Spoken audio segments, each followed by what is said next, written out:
to this week's Money Metals podcast, helping gold and silver investors during these turbulent times. Now, this week's market wrap with commentary and analysis from Money Metals Exchange, the company named Best Overall Precious Metals Dealer by Investopedia.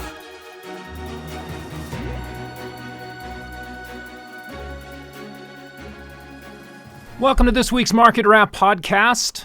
I'm Mike Gleason. Precious metals markets pulled back a bit this week as the U.S. dollar strengthened versus foreign currencies. As of this Friday recording, gold prices check in at $1,864 an ounce, down just 0.3% for the week.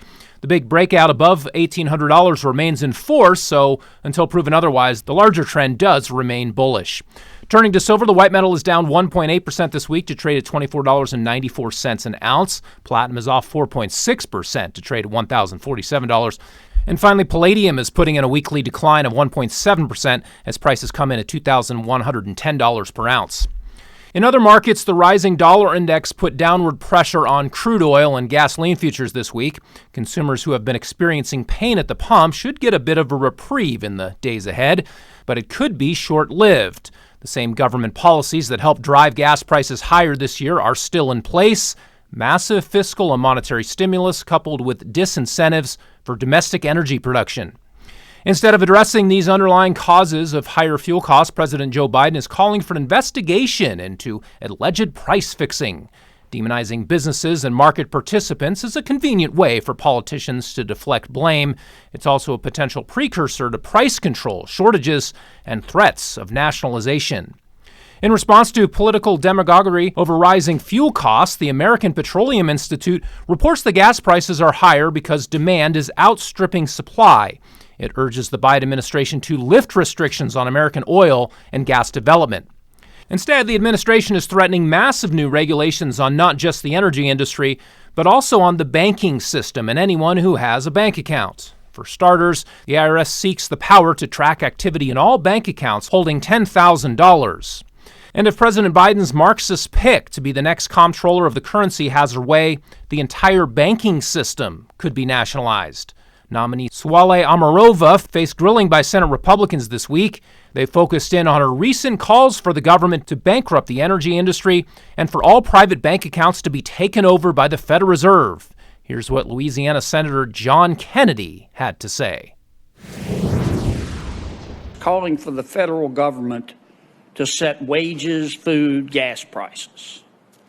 In 2020, you wrote a paper called The People's Ledger, where you said we need to abolish bank accounts and make everybody set up an account at the Fed where the federal government will have access to your data.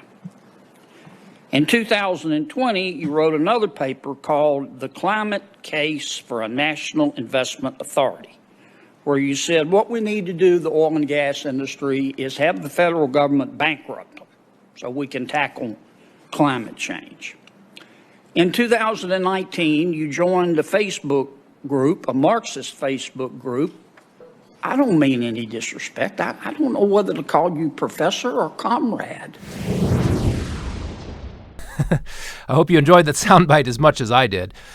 Omarova's path to confirmation depends on whether any moderate Democrats stand up in opposition. The fact that it's even possible now for a trained Marxist to be put in charge of regulating the banking system should make wealth holders nervous. As the government's need for revenue grows amid record budget deficits, so do the risks to investors. Whether it's taxes, inflation, or outright asset confiscation, savers who hold large amounts of wealth in the banking system stand to get sheared like sheep. Now more than ever, it's crucial to have a plan B for your personal finances.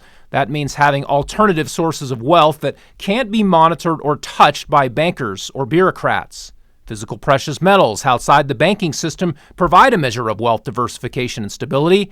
Come what may, whether it's hyperinflation or hyper-authoritarianism, gold and silver bullion will continue to serve as solid safe havens for investors. Precious metals are ultimately forms of sound money. In a financial crisis that shuts down the banking system, they can function as currency for barter and trade. Even if some of the worst-case scenarios never come to pass, inflation will surely be a persistent force going forward. It will steadily erode the purchasing power of conventional savings and fixed income instruments. Many people will unfortunately suffer from inflation losses. Especially vulnerable are retirees who no longer have bargaining power in the labor market. But other people will manage to keep and even grow their purchasing power regardless of how high inflation rates climb. At the foundation of any inflation protection strategy is, of course, physical precious metals. Though other types of assets may also perform well during inflationary times, the highest quality asset, the one investors will flee to during a crisis, is real money itself. Well, that will do it for this week. Be sure to check back next Friday for our next weekly Market Wrap podcast. Until then, this has been Mike Gleason with Money Metals Exchange. Thanks for listening, and have a great weekend, everybody. Thank you for joining us for this week's Money Metals podcast. Be sure to come back next week. And don't forget to subscribe to our podcast through iTunes. For answers to all of your questions, or to discreetly and securely buy or sell gold or silver coins, bars, and rounds, call 1-800-800-1865 or visit www.moneymetals.com.